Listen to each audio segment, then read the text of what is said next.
Thanks, everyone. Thanks for all coming out tonight. My name is Codrea-Rado. I am an independent journalist. I write for places like Vice, The Guardian, The New York Times. And I've been covering nightlife and electronic music for quite a while now. And one of the areas I particularly focus on is harm reduction, which is what we're going to be talking about tonight. So we're going to be talking about harm reduction and self-medicating. For anyone who doesn't know, harm reduction is it's basically a principle that accepts, to start with, that people take drugs, that you can tell them no, but they will choose to do that, and provides them with education and information to minimize the risks to them from taking drugs. I think it's really, really great that DBS is having this really open conversation, because usually when you get someone in to do a drugs talk, they're going to just come in and tell you don't do them. So I think it's really, really great that you have a school that is willing to have a really open conversation about it. And I'm joined by our panelists. We've got Charlie, who is an instructor here at the school, and we have Santiago and Igor, who are both students here. So I'm going to be asking them questions about their own experiences of harm reduction and thoughts and experiences around all of these issues. And then we're going to have some time at the end for questions from the audience. It's very much going to be a conversation, and we'll see what sort of ideas come up and take it from there. So I think a really good place to start is with the idea of harm reduction. It's something that maybe some people know about, but maybe haven't ever heard about before, or haven't sort of thought about in a particularly formal way. So I think one great thing I would love to hear from you guys is, first of all, if you've ever heard about harm reduction before, and if you had, in what context? Maybe Charlie wants to start. I have to say, it's not really something I've kind of jumped on as a topic kind of thing. It's something you kind of, you think about a lot, in the sense of, especially as you get older, kind of thing. But I guess and you see like the odd sort of video on the internet and stuff talking about, drug testing and, looking after yourself and stuff. But you don't really, I think in some way, because there's so much stuff on the internet and things, it doesn't really sink into your brain as much, sort of thing. So seeing this, for instance, is a really nice thing to actually see it's becoming something that's more talked about. I was talking to you earlier about how Vice were doing a video about kind of staying safe kind of thing when you go out, and stuff like that. I think it's a really cool thing that's starting to become more and more in our bubbles. You know what I mean? But, so would you say that had you ever sort of heard the term harm reduction used in that way, or is it just something sort of the ideas behind it you are familiar with? I've in personal events I've heard of it kind of thing, but nothing I've kind of, like I said, looked into more and more kind of thing. I mean, yeah, so I'm going to sort of say I'm kind of on a, I'm not fully in the know, but yeah. Cool. Santiago?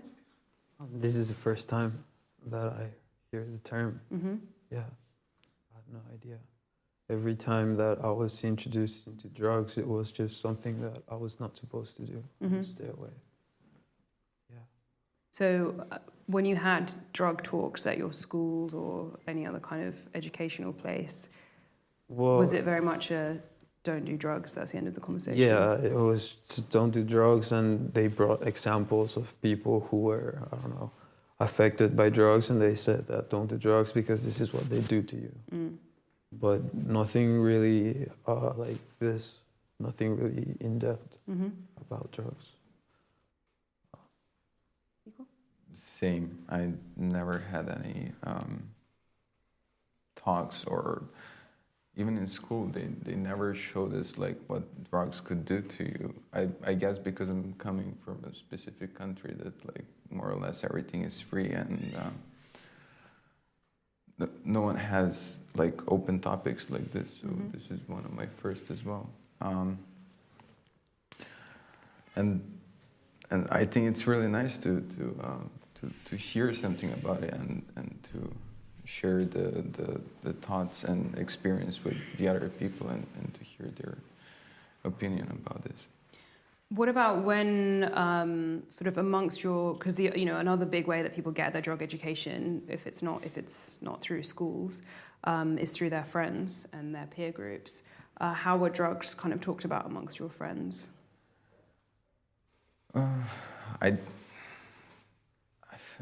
Okay.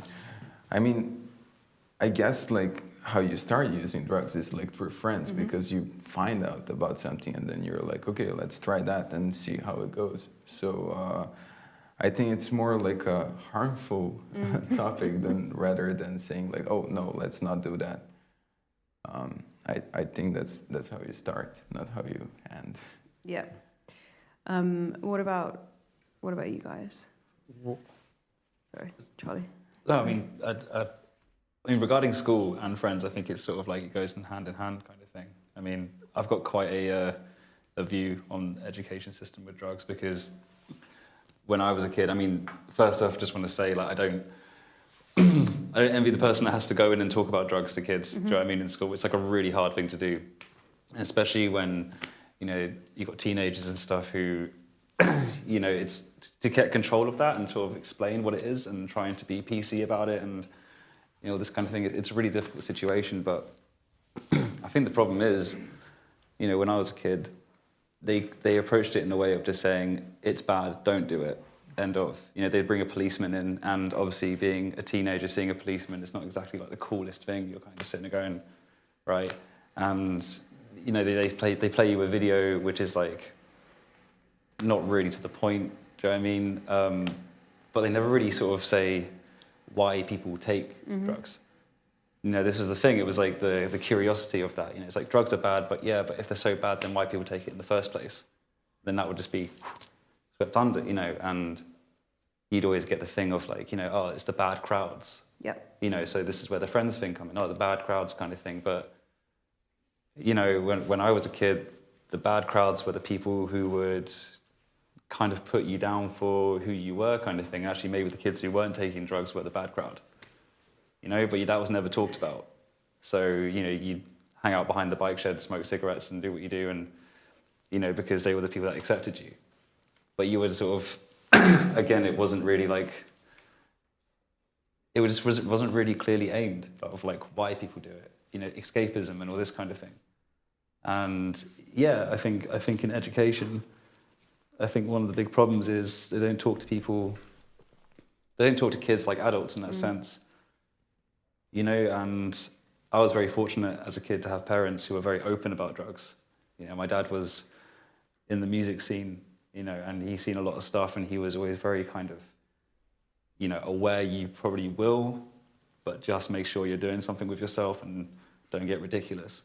But sadly there was a lot of people who didn't have that kind of thing. So, they would just go off, But I think it is a real shame that, I don't know how it is now, but in the UK it is really like that, When I was a kid, like drugs was just a topic. You just went in for half an hour, talked about it, swept it under the rug.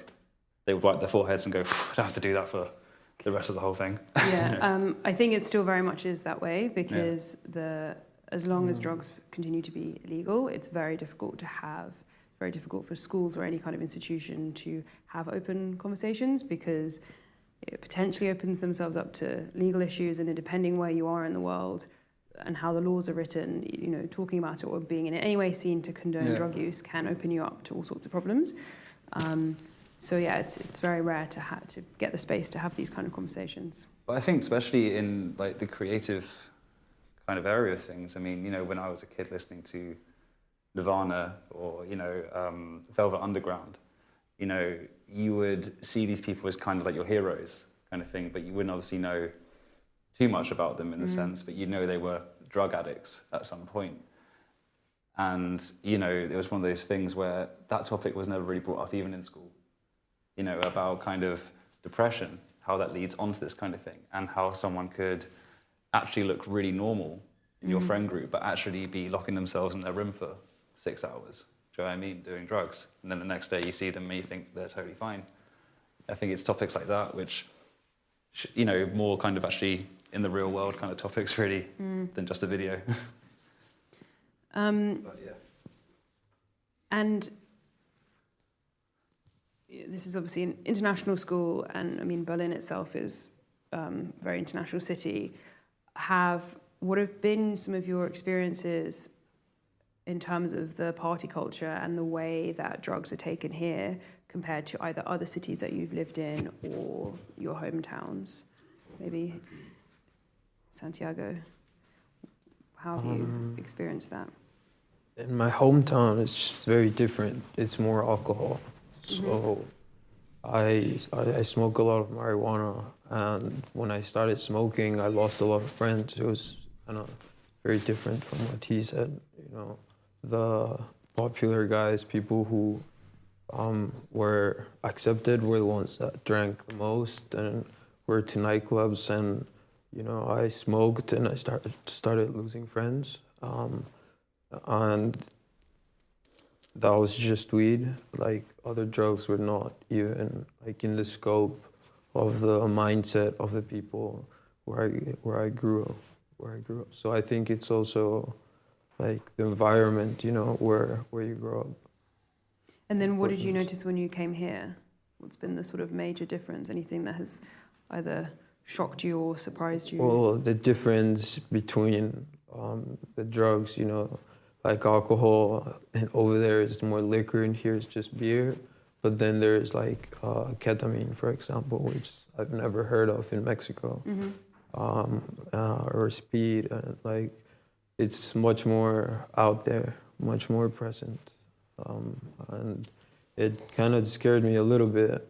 You know, I don't party a lot, and I guess I smoke a lot, and then because of being, I guess, scared of being taken by the Berlin culture, I just started smoking, and now I just smoke.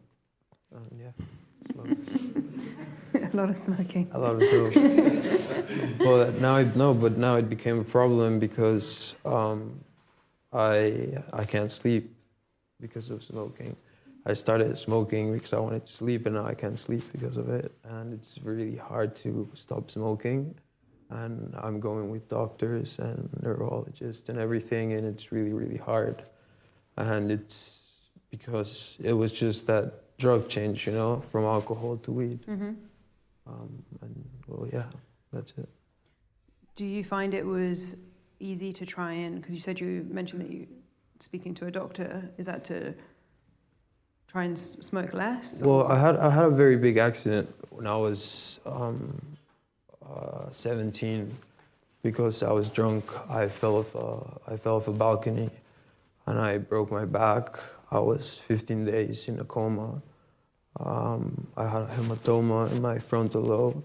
I brought my pills. I have to take this basically every week because of that. And it was, well, I believe in God, you know, Mexicans, we all believe in God. And, I think it was a miracle, you know, that I'm here talking and that I can share it with everybody, that you just have to, I mean, it's fine to do drugs, but just be careful with them, you know. Nobody taught me how to drink, you know, so I didn't know that I could fall off a balcony if I was that drunk or whatever. And nobody taught me how to smoke. So now I'm smoking so much that I almost lost last semester because of missing class, or because I was just smoking in my room. You know, like it's really an issue that I think it needs more focus.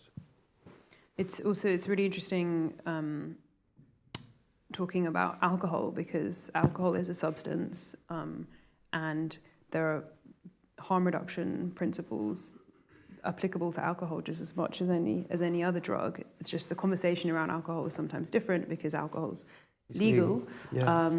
But it's the same. Many of the principles still very much apply. So it's really interesting to hear that your experience has been that you maybe didn't have those conversations around how to drink. To drink, yeah, nobody taught me how to drink. So every time I was out, I just thought it was shots and shots and shots, and get drunk and, you know, black out. And the next day, do the same thing. And then I just fell, and it was 15 days, you know, blackout.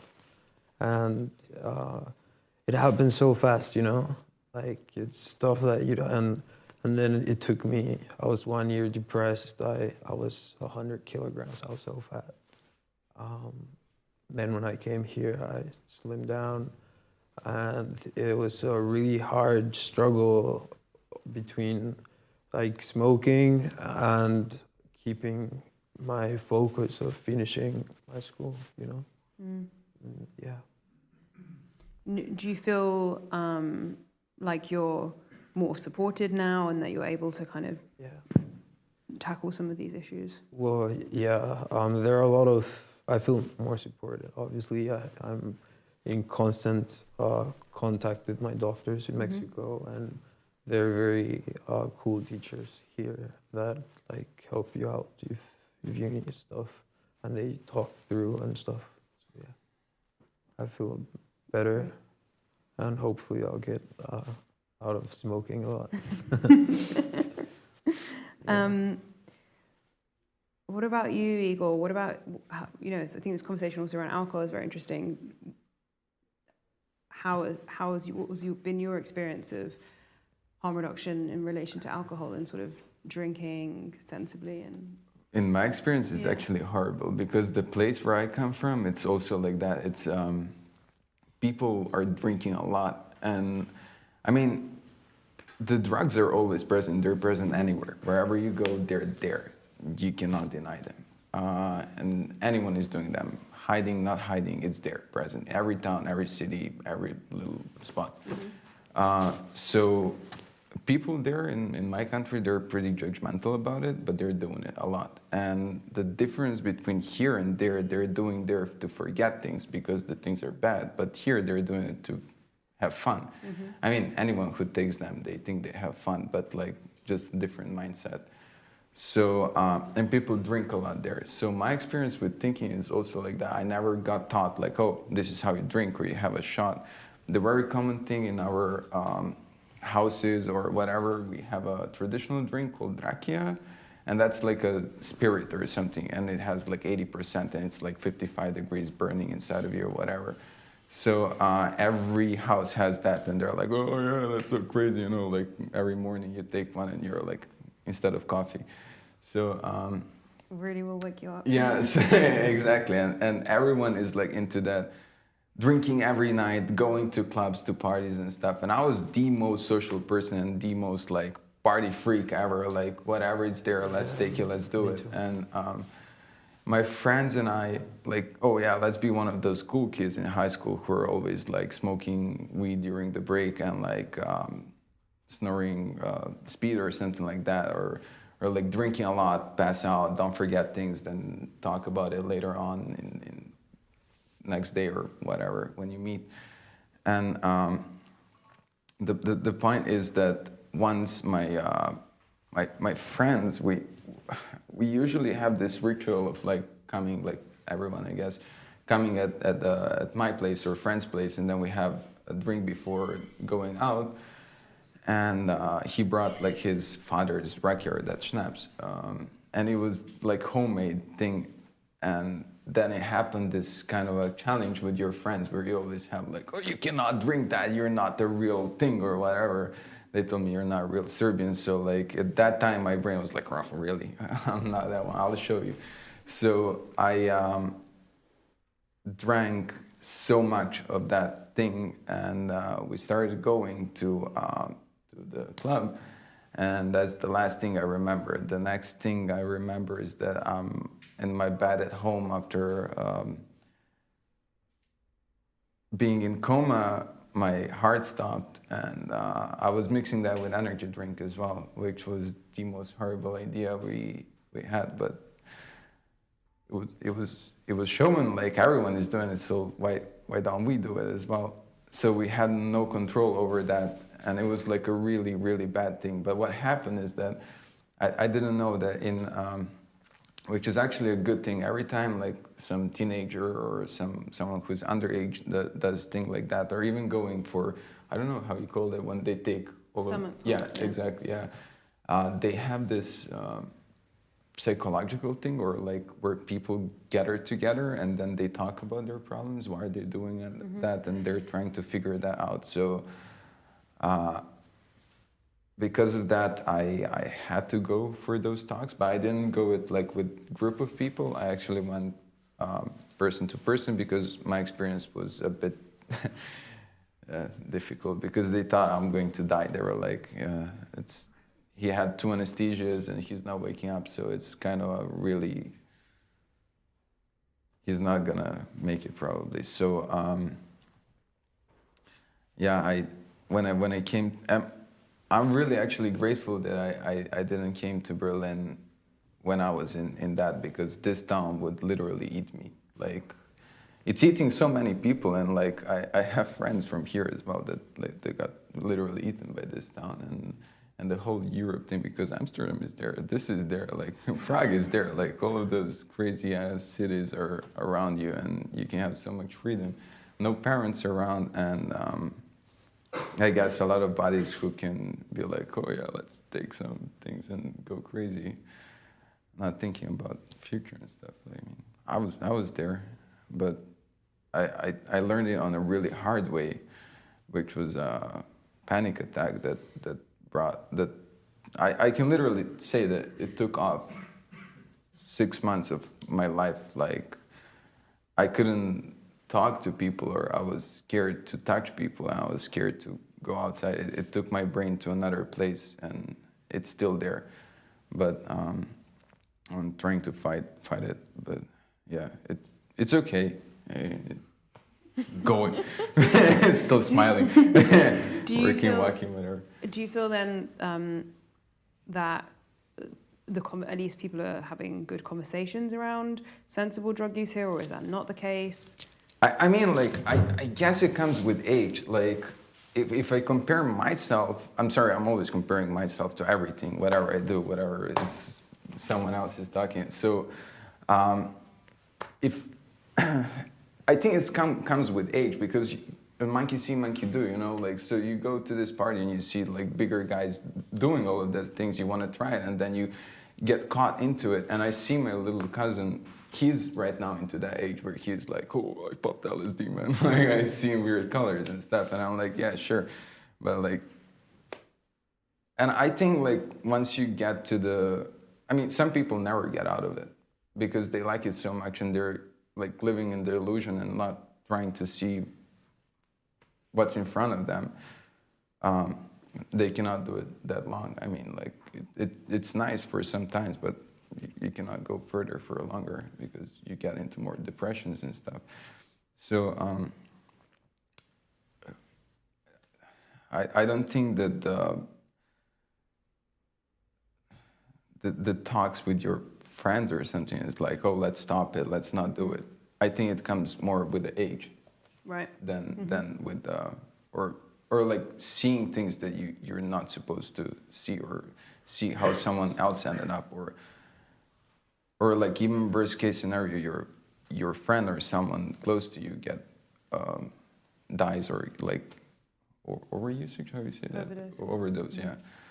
So I think those things makes you like think about it and stop doing it. Charlie, what are your thoughts on? Do you think that there are good conversations around harm reduction in Berlin, or there aren't enough, or? I think, I don't know if this is kind of a bit, I think there's a lot of talk, but not a lot of action. I think Berlin can be a place where we're told this city is like this creative hub, you know, escape from your other place and go here because it's like cheap and creative, and actually, you know, there isn't enough focused on actually people who are creative are usually can be the most destructive people. You know, I think it's one of these topics here that isn't talked about enough because so many people come here and they kind of just, you know, no one wants to admit they have a problem. Do you know what I mean? No one wants to be that guy in the party that goes, oh yeah, I can't do that, sorry. And then it all gets heavy.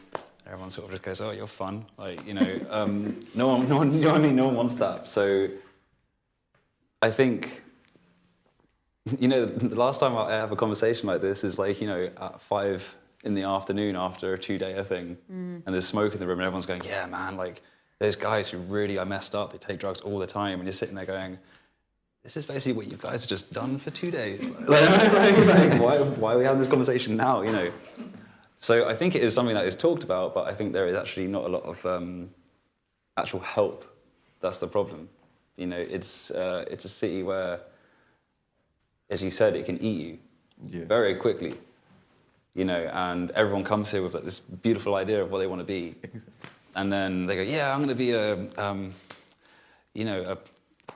dry pasta art creator and sell my art in Mile Park and make it big, man. And then they meet people and then it just spirals out of control. And the next thing you know, they're sitting on a sofa after a 3-day bender being like, yeah, man, I'm still going to do it at some point. Still going to be that pasta art guy at Mile Park, but they never do. Do you know what I mean? Because it's just, you just never, you know? And I think that is the big problem here is that I don't think it is a question of the wrong crowd.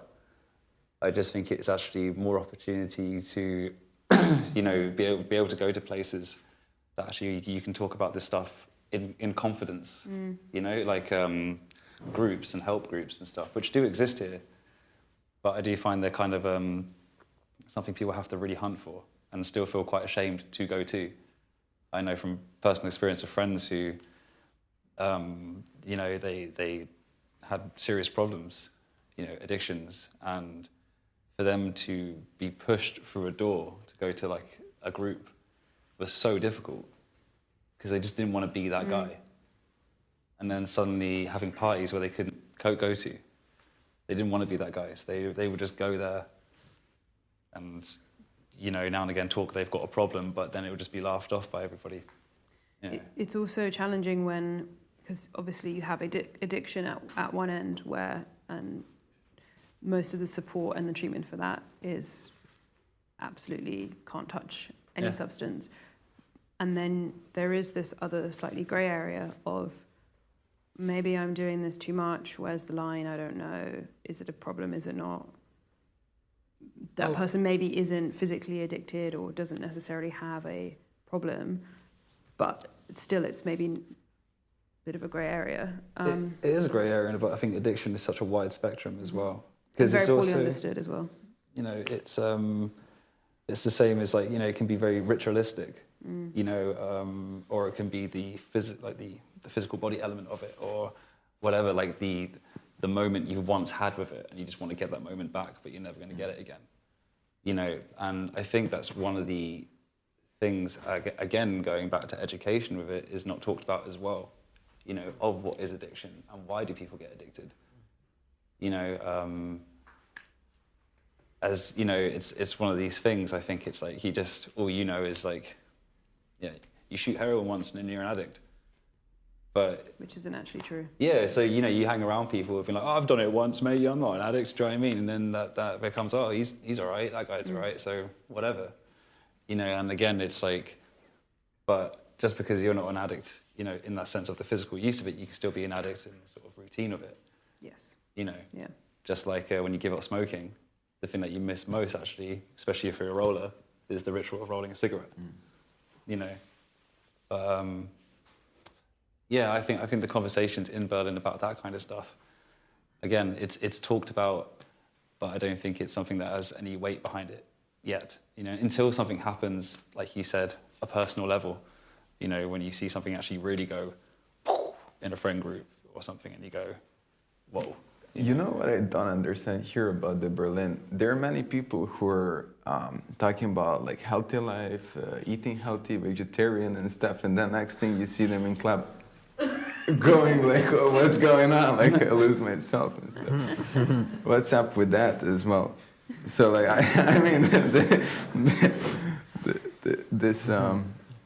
But isn't that kind of the thing though? Like, yeah. It's the whole point of there's actually something else going on with that person.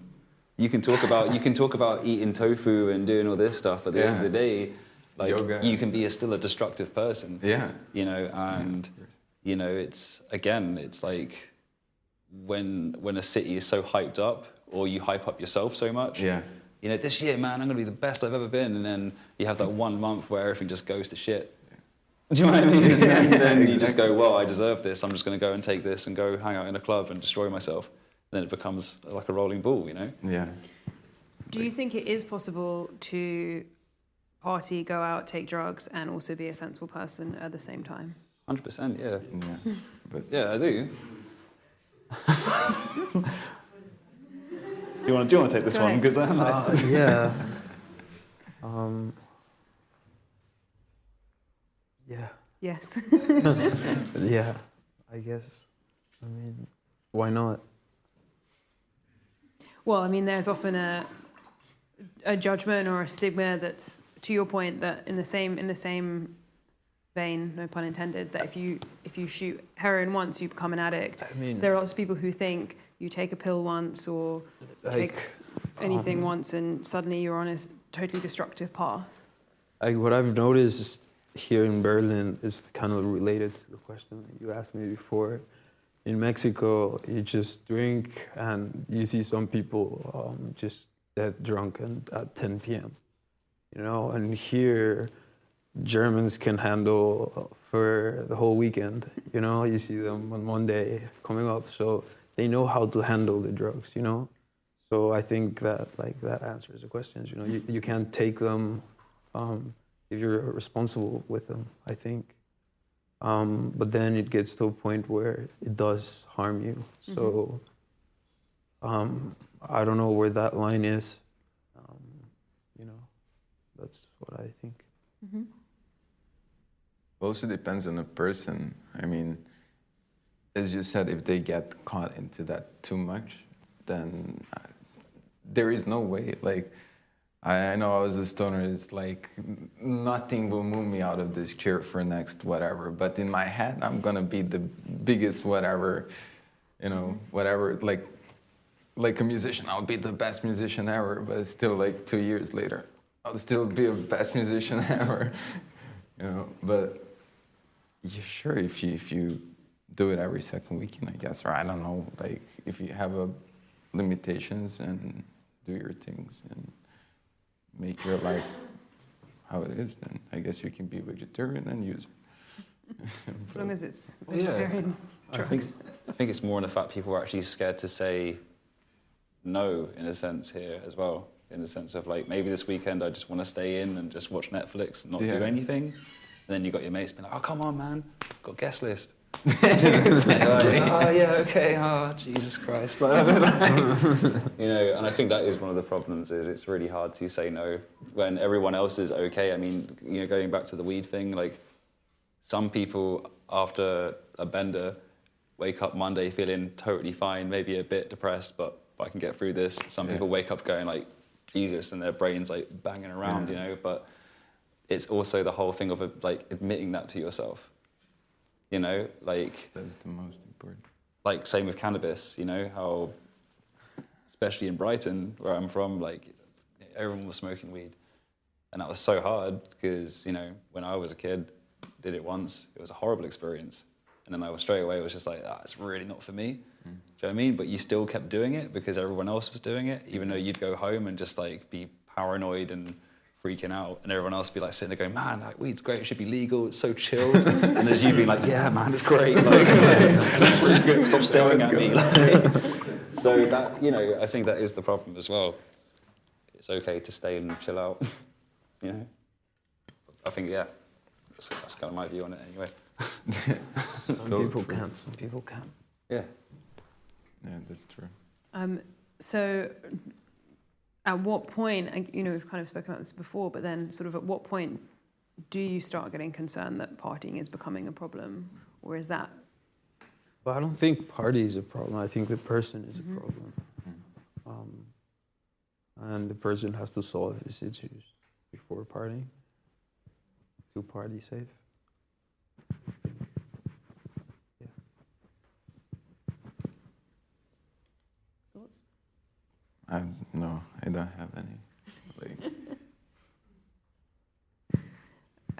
But I mean, to solve those problems, that can be a very difficult conversation to have, because it's very easy, especially within the context of drugs, because they're illegal and stigmatized and judged and et cetera, it's very easy to focus on the drugs being the problem rather than looking at the underlying causes. And it's very easy to dismiss people as addicts or, all sorts of other names that people get called who use drugs.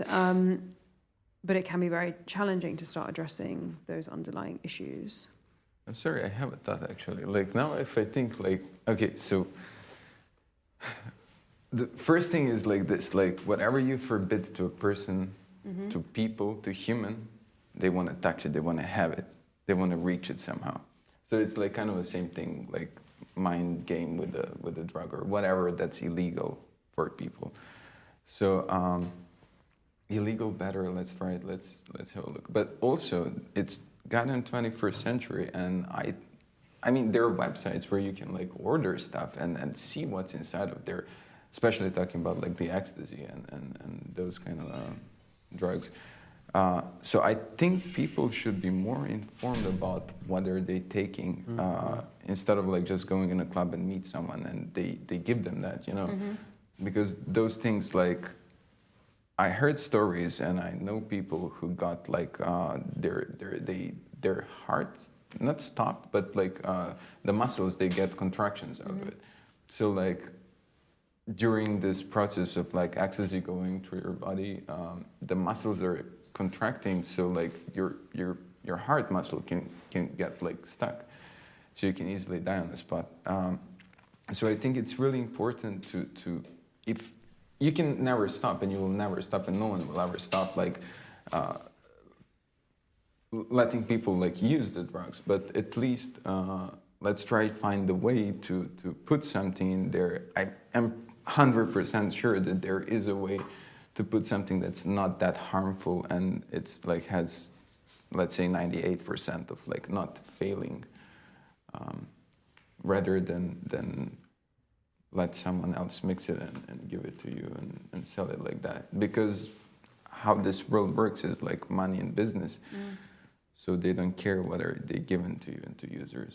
And I don't think those people are aware of that because they're too much caught into those thoughts of like just having that good moment, or those 2, 3, 8 hours of like just wow. So is that a concern then?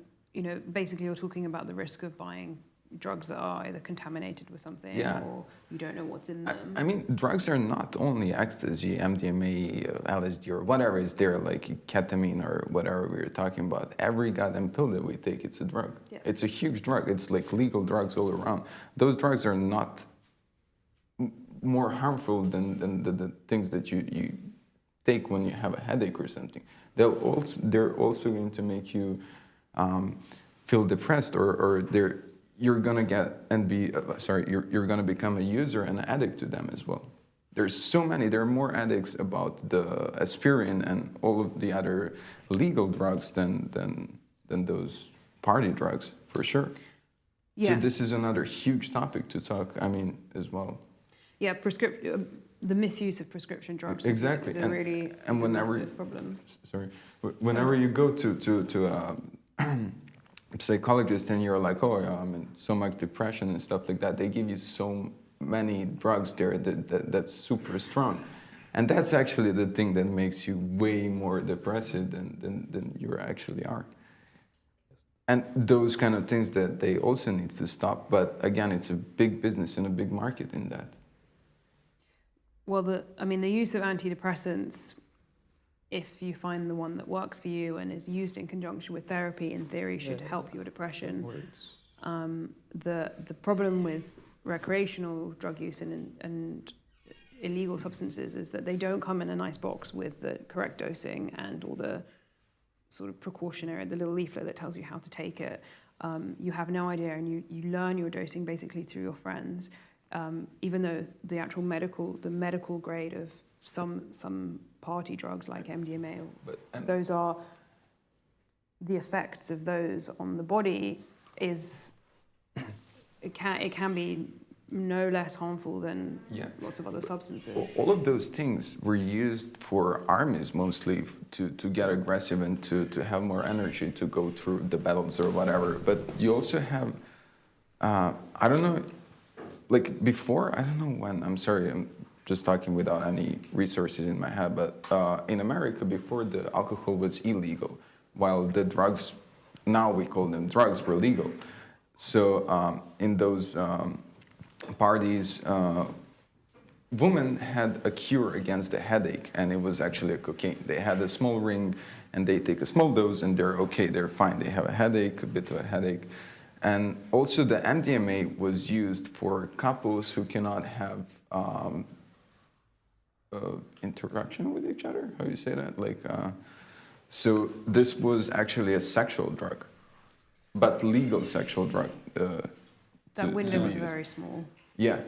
So like, if they were used before, they could be used now as well, but like in a matter of like, hey, take care, this is what we have in there, and like with prescription or whatever you want to call it, like with a paper of like, hey, this is what's inside. I guess if that's a safer way.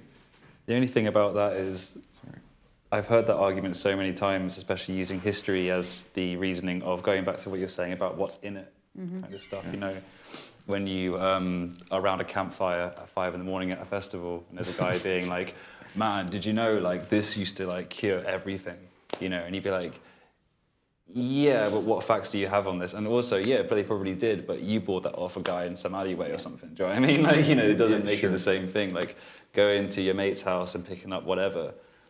You know, it's not the same amount or what exactly they had from back when and if they were using it to help people. Yeah. You know, it's the same with ketamine. The amount of times I've heard people say, yeah, but ketamine cures depression and this and this and this. And it's like, yeah, but I don't think the idea was to take lines this long. Yeah, exactly. Do you know what I mean? Like, to do that. Like, you know, like, I think there was a safe dosage to do it.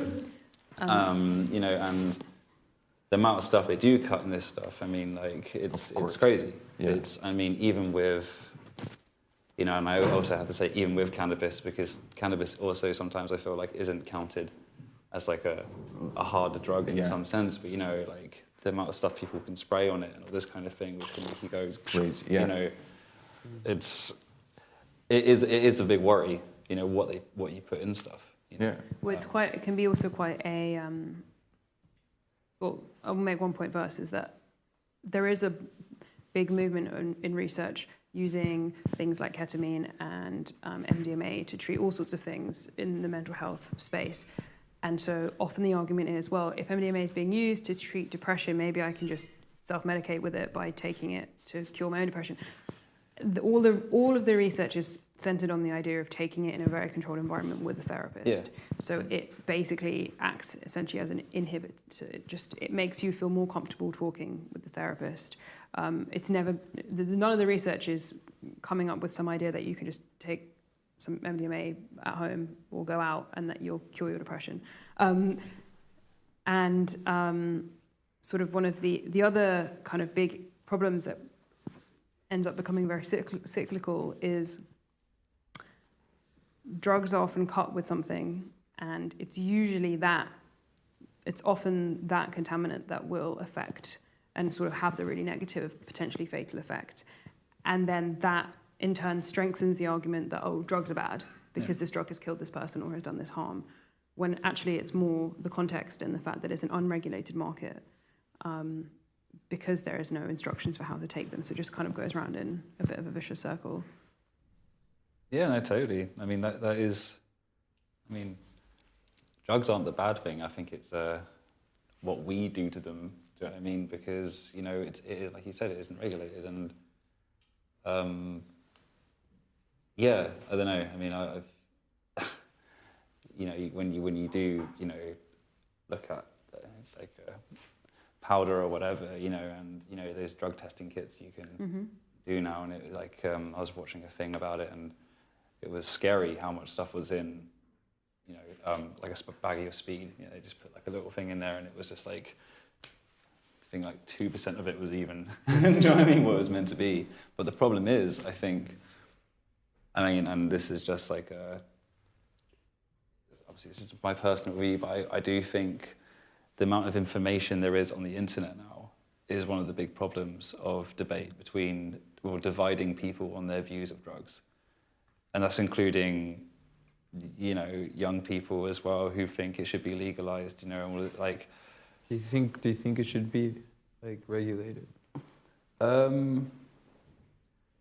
don't see why not, no. But I think also it's one of those things where you'd have to be very careful with it. I think even if you legalized it, you sold it in shops, there would be something else that would happen as well. I mean, if you go on the market, you can get like synthetic drugs made somewhere else in someone's bathtub in some, do you know what I mean? Like it goes on and on because we as people are kind of looking for the next thing. Mm.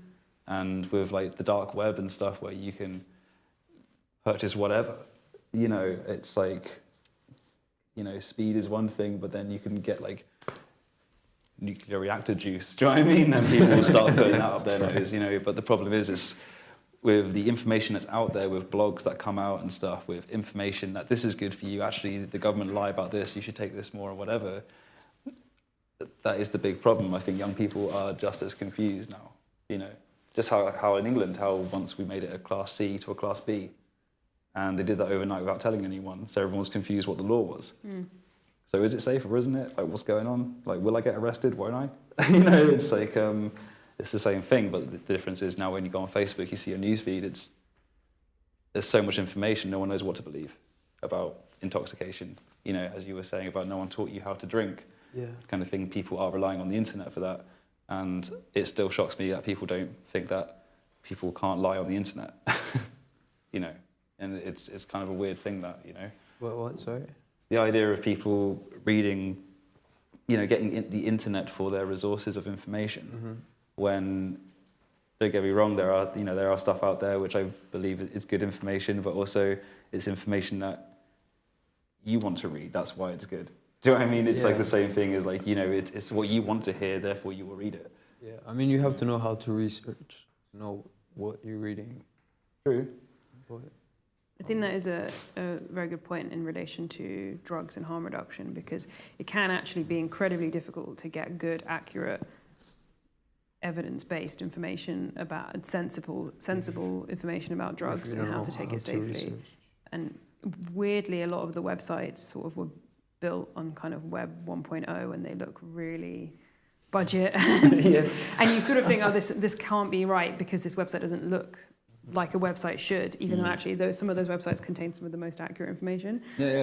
It's really, really challenging. And then there's a whole other layer of complication whereby the service providers, the search engine providers are the ones that are controlling the algorithms, and because drugs are illegal, that skews the whole thing as well. So it's actually a real mess to get information online. No, it is, and I think I mean, I've seen a couple of things on the internet of people who, you know, make fake websites just to see, you know, how easy it is to dish out information, you know, and there was people making these kind of fake news sites during the American election and stuff as well, you know, and they were just proving a point that, you know, they could, if they just wrote it really well, you know, had, you know, the right pictures, the right layout, you know what I mean, there will be people who will believe it because it's what they want to see.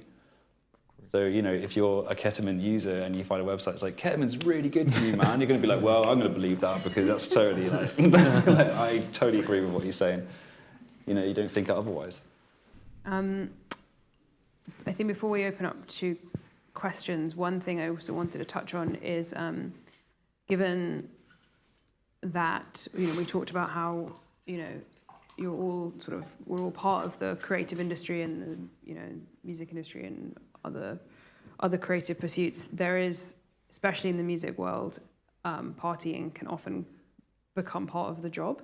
Have any of you sort of felt that partying is something that's sort of basically necessary for networking in this field, and is that a concern?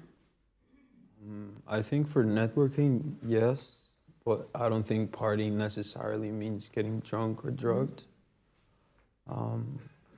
But not if it's just to be in the industry, you don't really need to party. That's what I think. That's good. Oh, hello. I was just thinking,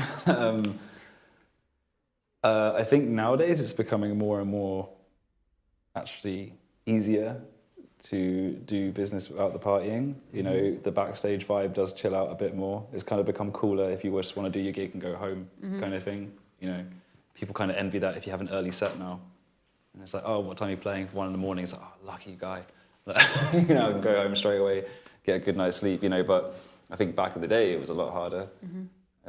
The stories I've heard from people who were, you know, who grew up in, well, who were playing gigs in the 80s and 70s, you know, it was like, you know, you'd have a business meeting and someone would just slide a plate along, you know, it was like the beginning shot of the meeting, you know, you'd have to do that.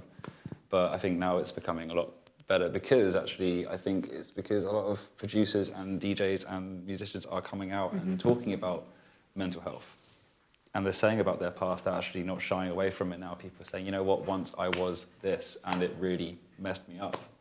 You know, and people are actually now much more, you know, if you go at a gig or you're backstage with people and they do whatever and you go, actually, man, I better not, because people are a lot more kind of cool about this now, you know, which is great. You know, I think it's something that is really nice to see. You know, when people started speaking out about it, it was actually kind of like a relief. It's like, yeah, we can talk about it now. You know, we can move with it. I mean, okay, so this is my opinion, so I'm not trying to go against anything. But I think if you're a true musician and like professional at something, like if you decided to be this big DJ who's going to have gigs all of his life, or like that's your path, that's like what you love to do, right? So I think it's not possible to do it. Like at some point it will just hit you. Okay, you maybe tried, but like, okay, if you have gigs every day or every, I don't know, second day or something, and if you get messed up on one of them, the next one will not be good and it will bring down the publicity, or like next thing, how are you going to play, right? So I think, and I know for a fact that some of the biggest musicians, such as, okay, I don't want to name it, but like some of the really big musicians, they ask for like bio food and stuff like that, and they ask for a gym pass instead of like, hey, give me a, I don't know, kilo of cocaine, so I'll just like be around the backstage. And so I think this is one really, really important part of every musician's life to get their things in their brain, because I think it's more like a stereotype in people's head that like, oh, you're a DJ, you're a musician, you must be on something, which is not true. That those musicians and those people that you see on TV, they will never be able to go through so many gigs and through so many shows without water, not without cocaine or drugs. They can do it for 2-3 years, sure. And then after that, goodbye. Like, I mean, one super commercial DJ, which is Avicii, like you see what happened with the person. Like he's been drunk all of his gigs, but like he just started having like a lot of health issues and stuff. So he can't carry on. And he's just one of the examples, but like he's one of the, like, let's say like bigger DJs who made it out there. But if you want to stay true in the business, in the game for a longer time, I think it's not possible to do it all the time. I don't know. I kind of want to disagree. Okay. But I would agree with you that it's really hard. You know, like in the hip hop scene, like drugs are very present, and I don't know if it's, well, it's going to sound bad, but it's kind of beneficial for the drug users that a lot of famous rappers or idols are dying because of overdose, because that's actually making kids or people, listeners, sensitive about it. So I think that, like because of that, there's the death of Lil Peep, a little kid that just died. A lot of rappers said that they're not going to take Xanax anymore. And because of those rappers not taking Xanax, a lot of kids are going to stop taking Xanax, which is, I think, a good thing. So, I don't know. I think with just little details like that, eventually it's going to be possible to party without drugs and just have fun without drugs. Yeah, true. Hopefully. Should we open up to questions? Don't know if we have a mic or if we need one. I don't know. I mean, like those people, musicians, they're always like in relation with drugs, like they're always around them, but That is true. I don't think necessarily you have to take something to play a gig or something. There's also that whole thing about separating, you know, business with life kind of thing as well. You know, like, because at the end of the day, I mean, going back to the original point of, you know, in the sense like you can't stop it. You know, people will take drugs and you know, again, it's like with DJs and stuff like that. You know, there are people who have been going for many years and now and again have the odd night kind of thing, but they know that they can't do it every weekend. You know, like, because that will kill you. There comes a point of just going, you know what, I'm going to do this gig and just go to sleep. Exactly. You know, but then you can have the odd one where you're like, well, hey, do you know what I mean? Yeah, sure. But, you know, again, it does come down again to you being honest with yourself, you know, and knowing when you're just like, you know what, I'm just tired. I don't need this right now. Of course. Yeah. I mean, like, honestly, Skrillex, like, I'm talking about commercial DJs, like, and he's the guy who has the most, like, the world record of, like, gigs and stuff in a year. Do you honestly think that he's, like, able to do all of those gigs with, like, a heavy usage of something? Yeah. That's what I'm saying, though. You know, people can, you know, there are people who are totally teetotal in that sense because they can't do that, but at the same time, you know, people that do and do it responsibly, you know, can you party? And of course, you know, there are some people who just do have a hand on it, you know. But I also think, kind of like what you were saying about the Xanax thing, you know, there's a lot of this hype, like you said. So, oh, DJ, you must be a DJ, you must do this or that, you know. And I think that's one of the big things, because if you get involved in that scene, there are people who actually firmly believe that's how it should be. Yeah. So you're DJing and they go, yeah, nice one, man. And then you're like, actually, no, man, like, I'm doing my job, like, you know.